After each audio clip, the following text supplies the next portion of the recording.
नमस्कार, मैं हूं आशीष चित्रांशी और आप देख रहे हैं द न्यूज लॉन्च। मोदी की कैबिनेट से अचानक एक विकेट कल गिरा।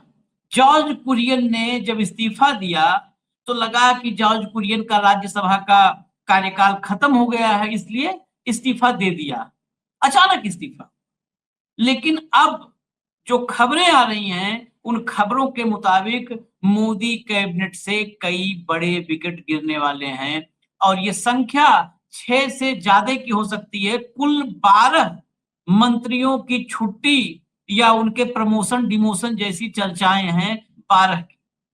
और कुछ तो टॉप मंत्रियों के नाम भी सूची में हैं। ये शाह की लिस्ट है, ये मोदी की लिस्ट नहीं, शाह की लिस्ट है। इस लिस्ट में कौन-कौन है, क्या चर्चाएं हैं, जरा इस कार्यक्रम में समझते हैं बिना किसी भूमिका के। भाव को जोड़िए और मैं खबर आपको दिखाऊं जो चर्चाएं हैं मीडिया रिपोर्ट्स। स्वागत है भाव।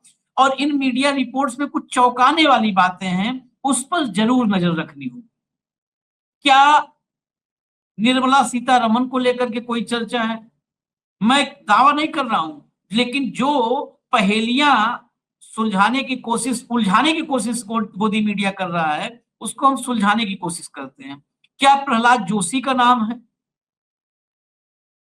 क्या धर्मेंद्र प्रधान का नाम नहीं है? क्या हरदीप पुरी डटे रहेंगे?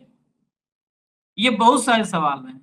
देश जिनको नहीं देखना चाहता, देखना तो खैर मोदी जी को भी नहीं चाहता देश, और इसके बहुत प्रमाण हैं। अगर अलग अलग जो यूट्यूबर काम कर रहे हैं उनके हम सारे वीडियो दिखा दे तो 18 घंटे की वीडियो बनेगा। लखनऊ में जहां 15 बच्चे अपनी जान गंवाए, वहीं नीचे खड़ा एक युवक, आपको बताऊं, गाली तो रिपीट ही नहीं कर सकता, पब्लिक का शो है, गालियां देके कह रहा है कलावा और तिलक वाला है भैया, वो टोपी वाला और दाढ़ी वाला नहीं है। कपड़े देखकर मोदी पहचानते हैं ना। गाली दे रहा है लिटरली, और वो गाली मतलब माँ बहन की गाली होती है ना, वो दे करके कह रहा है इनसे ज्यादा क्रूर नृशंस हो ही नहीं सकता, इनको वोट देकर गलती किया हमने। दिल्ली की क्लिप में कह रहा अंधभक्त थे, पहले हम भी गोबर खाते थे, अब गोबर खाना छोड़ दिए हैं, ये सब लूट दिए, जिंदगी बर्बाद कर दिए। तो नरेंद्र मोदी को भी चाहता है देश यही, लेकिन नरेंद्र मोदी ऐसे नहीं जाने वाले हैं। वो अभी पत्ते फेंट रहे हैं। पत्तों किसके किस्मत में क्या है, ये वही हम समझने की कोशिश कार्यक्रम में करेंगे। जरा लाइए हेडलाइन, लाइए फिर आगे बढ़े। लाओ हेडलाइन, लाओ भैया। मोदी कैबिनेट से अभी और होंगे इस्तीफे, किसी को गवर्नर तो किसी को राजदूत बनाने की चर्चा। अब गवर्नर राजदूत कौन बनेगा, ये पहले हम जरा खबरों में देख लें कि किसकी किसकी कहानी क्या बता रही है। कई सारे रिपोर्ट्स हमने कलेक्ट किया है, किसी एक सोर्स को नहीं लिया है। हेडलाइन बस एक जगह आप देख रहे हैं। नवंबर में केंद्रीय मंत्री जैसे जॉर्ज कुरियन का इस्तीफा हुआ, क्योंकि कुरियन के इस्तीफे की वजह पहले समझ लीजिए, तब रास्ता और क्लियर हो जाएगा समझने का। जॉर्ज कुरियन इकलौते ईसाई मंत्री थे, इकलौते थे ना, अल्पसंख्यक प्रतिनिधित्व तो होता है, और सबको हटा सकते थे, कुरियन को नहीं हटाना चाहिए था अगर देखा जाए सबका साथ सबका विकास सबका विश्वास। लेकिन कुरियन को हटाया क्यों? कुरियन का इस्तेमाल हो चुका था। अब इस्तेमाल का जानता है ये देश, मोदी का फॉर्मूला यूज करने के बाद कहां पर थ्रो किया जाता है और कैसे यूज होता है और कैसे थ्रो होता है। जॉर्ज कुरियन को केरल के ईसाइयों को झांसा देने के लिए मंत्री बनाया गया था, उनकी आंख में धूल झोंका गया था। केरल के थे जॉर्ज कुरियन, उनको मध्य प्रदेश से, केरल से तो लाया नहीं जा सकता था, वहां पर इनके पास कुछ है नहीं, तो उनको मध्य प्रदेश से राज्यसभा ला करके और मंत्री बनाया गया था। किसके लिए? केरल के ईसाइयों की आंखों में झांसा, धूल झोंकने के लिए। हम कई बार बताए हैं कि केरल में अपनी राजनीतिक जड़ें जमाने के लिए इन्होंने ईसाइयों को झांसा देने का फॉर्मूला अपनाया था, वहां पर ईसाई वर्सेज मुस्लिम कर, तो वो फेल हो गया। केरल में हो गए झंडू केसरी, तो उसके बाद अब जॉर्ज कुरियन की उपयोगिता क्या थी, तो हटा दिया। अब आगे बढ़ते हैं। जॉर्ज कुरियन जैसे ही केंद्रीय मंत्री, उनका तो कार्यकाल खत्म हो गया। हरदीप पुरी और बीएल वर्मा, ये यूपी से है बीएल वर्मा, इन दोनों को नवंबर में कार्यकाल खत्म होगा राज्यसभा का। ये दोनों उत्तर प्रदेश से राज्यसभा सांसद हैं, जहां अगले साल फरवरी में विधानसभा चुनाव होने। ऐसे में पार्टी को यह भी फैसला करना है कि उन्हें दोबारा राज्यसभा भेजा जाए या नहीं। इनका मंत्रिमंडल में बने रहना इसी बात पर निर्भर रहेगा। बीएल वर्मा रहे न रहे हरदीप पुरी रहेंगे, ये हमें यकीन है। और बीएल वर्मा का भी दांव लग सकता है, इसलिए क्योंकि बीएल वर्मा पिछड़े वर्ग से आते हैं और चुनाव है, तो हो सकता है इसी वजह से बीएल वर्मा को जीवन दान मिल जाए। आगे चलिए, एक एक नाम पर हम समझेंगे चर्चा में। आगे चलिए। हाँ, दो अन्य राज्य मंत्री पंकज चौधरी और हर्ष मल्होत्रा, ये दो राज्य मंत्री हैं। ये दोनों एक एक प्रदेश के अध्यक्ष हो गए हैं। पंकज चौधरी यूपी के अध्यक्ष बने, काफी टाइम हो गया है।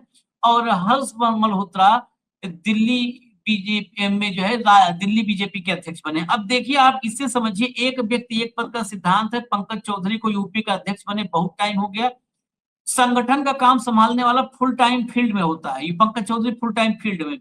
ये इस बात का प्रमाण है कि मोदी सरकार में कोई मंत्री को, कोई भी मंत्री हो, उसके पास कोई भी काम नहीं है। ये सब खलिहर है, इनको चाहे आप 10 पद दे दो, इनके पास कुछ करना तो है नहीं दिल्ली में। तो इनकी भी खैर छुट्टी हो सकती है, इनके जगह एक एक आदमी और बिठाया जा सकता है। एक पद एक व्यक्ति वाला सिद्धांत अब लागू हो सकता है, क्योंकि यहाँ पर कुछ भर्तियां करनी है। हालांकि सूत्रों का इशारा है कि विधानसभा चुनाव को देखते हुए पंकज चौधरी मंत्रिपरिषद में बने रह सकते हैं, ताकि कुर्मी समाज को संदेश दिया जा सके। अब देखिए आप, यानी कुर्मी समाज को संदेश देना ज्यादा जरूरी है, वो काम करे न करे मंत्री। इसका मतलब यहां से क्या, ये लाइन बता रही है। और वो अगर पंकज चौधरी हैं, तो आप समझ लीजिए संगठन का प्रदेश अध्यक्ष यूपी जैसे बड़े राज्य का, उसके पास तो भैया लघु शंका, संघ वाले स्कूल में बताया जाता है, लघु शंका बोलते हैं वहां पर। तो लघु शंका का तो फुर्सत होता नहीं है, वो क्या काम करेगा मोदी के मंत्रिमंडल में। लेकिन काम है ही नहीं है, तो इसलिए ये भी बने रहेंगे। अब आगे चलिए जरा, राज्यपालों का देखिए किसका किसका कार्यकाल खत्म हो रहा है, क्योंकि ये जो राज्यपाल ना, ये सब जुड़ा हुआ है, आगे कनेक्शन अभिभावक के साथ जुड़ेगा। आप कहोगे मंत्री से राज्यपाल पे क्यों जंप मार गए, यहीं पर ये जगह खाली हो रहा है, यहाँ पर सेटल किया जाएगा। थावर चंद गहलोत कर्नाटक के राज्यपाल, मध्य प्रदेश के राज्यपाल मंगू भाई पटेल, उत्तराखंड के राज्यपाल लेफ्टिनेंट जनरल गुरमीत सिंह, इन सबका कार्यकाल जुलाई में अगले महीने समाप्त होने जा रहा है। यूपी की राज्यपाल आनंदीबेन पटेल का कार्यकाल समाप्त हो चुका है, लेकिन अब वो वहां पर विशेष, मतलब वहां पर एक्स्ट्रा पावर, वीटो पावर है, उनका तो खत्म हो चुका है कार्यकाल, लेकिन अभी कायम है। और आगे चलिए, ये नोट करिएगा, एक नाम गिन लीजिएगा सर। सूत्रों के मुताबिक मंत्रिपरिषद विस्तार में अगले साल होने वाले 7 राज्यों के विधानसभा चुनाव को ध्यान में रखा जाएगा, क्योंकि अब यहाँ पर झांसा कार्यक्रम चलेगा। उत्तर प्रदेश, उत्तराखंड, गोवा, पंजाब, मणिपुर, गुजरात और हिमाचल प्रदेश में विधानसभा चुनाव होने हैं। वैसे तो अभी उत्तर प्रदेश से केंद्रीय मंत्रिपरिषद में जाति और क्षेत्रीय समीकरणों को ध्यान में रखते हुए प्रतिनिधित्व पहले से है, लेकिन प्रदर्शन के आधार पर कुछ फेरबदल की संभावना से इनकार नहीं किया जा सकता। अभी उत्तर प्रदेश से कोई ब्राह्मण कैबिनेट मंत्री नहीं है, साथ ही दलित और अति पिछड़े वर्ग की नुमाइंदगी भी बढ़ाई जा सकती है। और आगे चलिए, ये राज्य ध्यान रखिएगा। अब देखिए, एक और फॉर्मूला आया। भाजपा इस बार युवाओं को आगे बढ़ाने की नीति पर गंभीरता से काम कर रही है। जिन मंत्रियों का राज्यसभा कार्यकाल इस साल के अंत में या 27 की शुरुआत में खत्म हो रहा है, उन्हें वापस संगठन के काम में लगाया जाएगा। साथ ही 70 वर्ष से अधिक आयु के मंत्रियों की जगह युवा चेहरों को कैबिनेट में शामिल करने पर विचार किया जा रहा है। इसमें सबसे पहले नाम मोदी को होना चाहिए। रेल, वित्त, आईटी, कृषि, कपड़ा और जल शक्ति जैसे 10 से 12 मंत्रालयों में राज्य मंत्री स्तर पर बड़ा फेरबदल देखने को मिल सकता है, राज्य मंत्री स्तर। और आगे चलिए, खाली जगहों को भरा जाएगा। इसके अलावा एक केंद्रीय कैबिनेट मंत्री को कर्नाटक भाजपा का अध्यक्ष, आज से 3 दिन पहले हम कहे थे, लोग बहुत आते हैं भक्त कहते हैं तुम लोग जो बोलते हो सब उल्टा होता है। हम ज्ञानेश कुमार का ठेका तो नहीं ले सकते हैं, लेकिन 3 दिन पहले कार्यक्रम में हमने कहा था, तब कोई नहीं छापा था, कि कर्नाटक में येदियुरप्पा के पुत्र पर अब है संकट। जोशी जी को भेजेंगे। हाँ, अब यहाँ पर इसीलिए हमने प्रहलाद जोशी का नाम लिया था, क्योंकि कर्नाटक से के कैबिनेट मंत्री के रूप में प्रहलाद जोशी हैं, और जोशी बड़ा नाम है, पुराने नेता हैं, तो इसीलिए प्रहलाद जोशी का नाम। एक अन्य नेता को मणिपुर भाजपा का नया अध्यक्ष नियुक्त करने की तैयारी है। मणिपुर को राज्यसभा के रास्ते केंद्रीय कैबिनेट में प्रतिनिधित्व दिए जाने के भी संकेत मिले हैं। और आगे चलिए जरा, केंद्रीय नेतृत्व के रडार पर इस समय दक्षिण भारत, उत्तर पूर्व और उत्तर प्रदेश से आने वाले एक-एक राज्य मंत्री हैं। ये रडार पर, जिनके काम की समीक्षा की जा रही है। समीक्षा कर लो तो पूरा कैबिनेट ही 71 का खाली हो जाए, पूरा मंत्रिपरिषद, कोई बचे ही नहीं। रेल, वित्त, कॉर्पोरेट, सूचना एवं प्रसारण, इलेक्ट्रॉनिक्स और आईटी, कृषि और किसान कल्याण, कपड़ा, सहकारिता, जल शक्ति और पर्यावरण मंत्रालय में एमओएस स्तर पर बदलाव की संभावना है। देखिए, लिख भी देते सब, काम की समीक्षा की जा रही है, काम की समीक्षा, काम ही नहीं हुआ 5 साल में समीक्षा कर रहे हैं। और आगे चलिए, अगर कुछ बचा है, नहीं बचा है तो मैं और एक बात बता दूं। एक और चर्चा है कि एक दक्षिण भारत के राज्य वहां का प्रदेश अध्यक्ष बना करके एक सीनियर कैबिनेट मंत्री को भेजा जा सकता है। ये मीडिया में लिख रहे हैं लोग, नाम तो लिखते नहीं है। अगर ये बात सच है तो ये नाम निर्मला सीतारमण का हो सकता है, क्योंकि केरल में कोई कैबिनेट मंत्री केरल से है नहीं जिसको भेजा जाए, कोई है नहीं। तमिलनाडु दूसरा दक्षिण का राज्य जो है, तमिलनाडु है। तमिलनाडु में अगर एक बड़े कैबिनेट मंत्री को भेजा जाएगा तो हो सकता है निर्मला, नहीं तो दक्षिण का राज्य कर्नाटक में ही सिमट जाएगा प्रहलाद जोशी के नाम के साथ। ये कुल मिला जुला करके जो अभी वो मेवा क्या नाम है, सेवा तीर्थ से जो खबरें आ रही हैं, भीतर भीतर बहुत सारे पत्रकार वहां आसपास से खबर निकालते हैं, सही गलत, तो उन खबरों के हवाले से हमने बताया है भाऊ पास चल रहे हैं। भाऊ, एक बात की चर्चा इसमें नहीं अब तक कही थी, वो भी बात क्लियर कर दिया जाए। नितिन नवीन की टीम अब तक नहीं बनी है, और नितिन नवीन की टीम आपको सबको पता है कि वो खुद बनाएंगे नहीं, उनको भी टीम बना के दी जाएगी कि ये लो, इस झोले के लेकर के टांग के घूमो। तो नितिन नवीन की कैबिनेट की चर्चा कहीं नहीं हुई है, उसमें भी खाली होंगे। नितिन नवीन की टीम में भी हो सकता है कुछ को निपटा दिया जाए कि जाओ अब तुम संगठन का काम करो। नहीं, तो मुझे ये नहीं लगता कि केंद्र से कोई लाके नितिन के टीम में जाएंगे। जो नितिन के टीम से निकाले जाएंगे उनको बोलना जाएगा कि आपका हो गया, जनरल सेक्रेटरी थे, अब क्या हुआ? कैलाश विजयवर्गीय जनरल सेक्रेटरी थे ऑल इंडिया, बड़ा राज्य का प्रभार था उनके पास। 3 से 70 पर पहुंचने में उन्होंने भी हथेली लगाई थी। 18 सांसद जो आए थे उसने भी हथेली लगाई थी। उसके बाद उनको निकाल दिया गया तो क्या विधायक बने पड़े, बेटे की टिकट काट दी, इनको टिकट दे दी और अब मंत्री बने हैं बिना किसी, मतलब एक है उनके पास काम। लेकिन खबर यह है कि उनका चपरासी भी नहीं सुनता उनके मंत्रिमंडल में, उनके मंत्रालय में, अर्बन डेवलपमेंट में कोई नहीं सुनता। तो ऐसे इनको गलाने में कोई प्रॉब्लम। अच्छा, जनरल सेक्रेटरी उस बलन के है नहीं। देखिए, जो बीजेपी हम देखते आ रहे इतने सालों से, जनरल सेक्रेटरी पद पे लोग थे जिनकी जनता में पकड़ थी। अरुण सिंह, मुझे बताइए क्या है, आप ही की यूपी से आते हैं। तावड़े क्या है, अपनी सीट नहीं निकाल सकते। अब इन लोगों को निकाल भी देगा तो क्या करेंगे, मुझे बताइए। ये पूर्व जनरल सेक्रेटरी लिख के अपना लेटर पैड और कार्ड बनाएंगे, इसके सिवा क्या काम है? तो ऐसा कोई नहीं है कि भाई इनको निकालने के बाद नहीं, इनको मंत्रालय में एडजस्ट करना पड़ेगा, इनका यूज करना है ना। रबर स्टैंप रखे थे, रबर स्टैंप ढील, वो ज्यादा यूज हो गए, नया रबर स्टैंप, इसको फेंको साइड को, अडाले में डाल दो। नितिन नवीन की टीम में कोई नए प्रयोग होंगे, और ये नितिन नवीन की टीम इस बार प्योर अमित शाह जी की होंगी। हाँ, 100, क्योंकि 2029 की तैयारी के हिसाब से करेंगे वो टोटल। ना इसमें संघ की चलेगी, ना इधर इधर पीएमओ की चलेगी। मंत्रिमंडल में जो ये 6 लोग आए हैं महाराष्ट्र से अभी, उनमें एक हाथ को राज्य मंत्री बनाया जाएगा,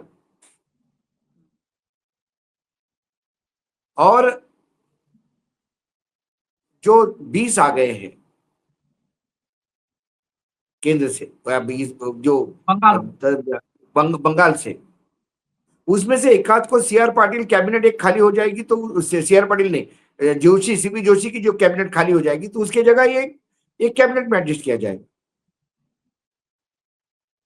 प्रॉब्लम नहीं है।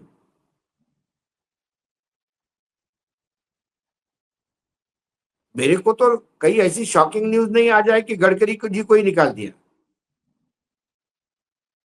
हम्म, क्योंकि संघ का जो एक बंद मुट्ठी थी वो तो खुल गई, हम्म।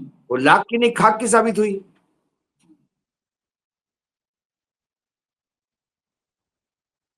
जनरल सेक्रेटरी इसमें वो बनेंगे नहीं, हो सकता है नहीं, राज्यपाल ही बना दिया जाए उनको। हम्म, राज्यपाल से भी बेहतर है कि राजदूत बना करके कहीं दूसरे जगह भेज दिया जाए, और हाँ, ज्यादा जब ठीक इंडिया है। से बाहर भेजेंगे तो ज्यादा ठीक रहेगा। हाँ, नेपाल उपाल में क्योंकि बिठा दिया अभी जाए। देखिए, पहले ये था कि संघ को देखना है, ये रिस्क लेंगे कि नहीं लेंगे। नितिन नवीन के अध्यक्ष बनने के बाद तो अब ये कुछ भी रिस्क ले सकते हैं। इस कैबिनेट से किसी को भी निकाल सकते हैं। राजनाथ को जी को निकाल दिया तो क्या होगा, मुझे बताइए, क्या फर्क पड़ेगा? क्या राजनाथ जी करेंगे? किसी को कुछ नहीं, करने लायक रखा नहीं इन्होंने। राजनाथ को नहीं निकालेंगे, वो बहुत वफादारी दिखाते हैं, मतलब नहीं राजनाथ नहीं, तो अरे 2049 भी आशीष प्रधानमंत्री जी, बने। कौन वफादारी? यहाँ तो राजनाथ से भी ज्यादा वफादारी दिखाने के लिए तैयार है लोग, मंत्रिमंडल में तो लोग। लेकिन राजनाथ सिंह तो एक ठाकुर लगा रहेगा नींबू मिर्ची टांगने के लिए, कोई चाहिए। उससे ईगो भी इससे ईगो भी सेटिस्फाई होता है कि ठाकुर साहब हाँ, ड्यूटी पे हैं। खैर, ड्यूटी पे। एक पंजाब पंजाब महाराष्ट्र और बंगाल का जो आपने बताया वो दोनों का। हाँ, महाराष्ट्र में तो जो सुनने में आ रहा है, डिमांड कैबिनेट की है, क्योंकि अब शिंदे, हालांकि खाली डिमांड है, शिंदे को तो कुछ नहीं मिलता जो मांगते हैं। शिंदे का कहना है कि नीतीश देखिए, और नायडू, इनके कोटे में क्या है, जरा पहले एक बार क्लियर कर ले। नीतीश और नायडू 16 बार, इन दोनों को एक कैबिनेट एक राज्य मिला है, एक कैबिनेट एक राज्य। अब शिंदे भी 6 के साथ पहुंच जाएंगे, ये नीतीश से बड़ी पार्टी हो जाएंगे, नीतीश से भी बड़ा इनके पास हो गया। तो इनके पास अभी सिर्फ एक एमओएस है, सिर्फ एक राज्य मंत्री का इनके पास, इनके हिस्से में है। तो ये एक कैबिनेट की डिमांड कि हमको भी नीतीश और नायडू के कोटे में रखो, एक कैबिनेट एक राज्य, ये है महाराष्ट्र से। बंगाल से एक कैबिनेट अब उसमें आशीष वाला जी झगड़े, मसला। हम्म, उसमें झगड़े ये पड़े हैं हम्म, कि ऑलरेडी जो कुनबा ओरिजिनल उनका है हम्म, लोकसभा में, हम्म, उनके पास तो राज्य मंत्री है। नए कुनबे में से कैबिनेट देंगे तो लोग सोचेंगे कि बाहर से आए लोग उनको कैबिनेट दिया और हम वफादार, हमको राज्य मंत्री। हम्म, जो राज्य मंत्री है वो प्रमोट करके उसको कैबिनेट बनाने का लायक नहीं है, हम्म। सीनियरिटी नहीं है। हालांकि यहाँ सीनियरिटी तो कोई फर्क नहीं पड़ता, ये ये किसी को कोई भी फर्क देंगे। लेकिन मुझे अभी भी लगता है उसको एक राज्य मंत्री ही देंगे। मुझे नहीं लगता कि वो वहां पे क्या है पूरा। देखिए, पूर्ण रूप से जो एकनाथ शिंदे है वो सिर्फ दिल्ली के भरोसे है राजनीति में। वो जानते हैं कि अगला चुनाव भी लड़ना है तो दिल्ली के ही आशीर्वाद से लड़ना होगा, नहीं तो खुद की भी सीट नहीं आएगी। नहीं। खैर, तो सब वो अब तो सब राज्य भरोसे, मंत्री मिल जाए, राज्य मंत्री मिल जाए तो ले लेंगे। सब। जब नीतीश कुमार ही राज्यसभा लेने को तैयार हो गए मुख्यमंत्री पद छोड़ के, हाँ, वही कर रहे हैं। जो जिसको तो मिलेगा वो ले वही लेगा एक राज्य मंत्री उसको। दे देंगे। ये बंगाल में जरूर, बंगाल में एक कैबिनेट जरूर देंगे, मुझे लगता है। बंगाल में कैबिनेट, उसके अलावा बड़ा जो लगता है जिस पर नजर रखनी चाहिए हम लोग को, वो है पंजाब। पंजाब से हाँ, जो है, अब उनके पास राज्यसभा में जो आए हैं आधा दर्जन, वो सारे के सारे बैठे हैं। और हाँ। पंजाब में है चुनाव, और चुनाव तो जीतने का, तो चुनाव तो जीतने क्या, जिताने काम गणेश का है, लेकिन बताना भी पड़ता है ना नहीं कि तो वो एक क्या मंत्री करेंगे? बनाए थे उसको जितवा दिया। और वो क्या बिट्टू की करेंगे छुट्टी कि होगी, बिट्टू की छुट्टी, बिट्टू का देखो, कार्यकाल, ये बिट्टू वाला एंगल भी, बिट्टू का कार्यकाल हो गया है खत्म। रोनित खत्म। बिट्टू रेल राज्य मंत्री हैं, कार्यकाल हाँ, खत्म हो गया, दोबारा उनको राज्यसभा का टिकट दिया नहीं गया। यानी हम्म, अब बिट्टू बाहर है रेस से। बिट्टू को हाँ। पंजाब चुनाव में लगा करके विधानसभा चुनाव में भेज देंगे लड़ने के लिए, और यहां से जो चड्डा, उधार का सिंबल है चड्डा, उसको चड्डा फिर को से 100% चड्डा को बनाएंगे। हाँ, एक चार्टर्ड अकाउंटेंट फेस है, फाइनेंस का फेस है, बोलता है, हाँ, और अगुवाई उसी ने जुगाड़ किया सबका, हाँ, हाँ, जोड़ा उसी ने एक एक को, हम्म, उसको बनाएंगे। पंजाब से, पंजाब के कोटे से वो आ सकता है। हम्म, बाकी उड़ीसा में कोई प्रधान को यदि ओडिशा भेजे तो ओडिशा से कोई एक आध आ जाएगा प्रधान की जगह पे, तो कोई बता नहीं सकते। क्योंकि ये भी है कि मुख्यमंत्री प्रधान बहुत अच्छी तरह से पूरी ताकत झोंके हुए हैं मुख्यमंत्री बनने के लिए ओडिशा का।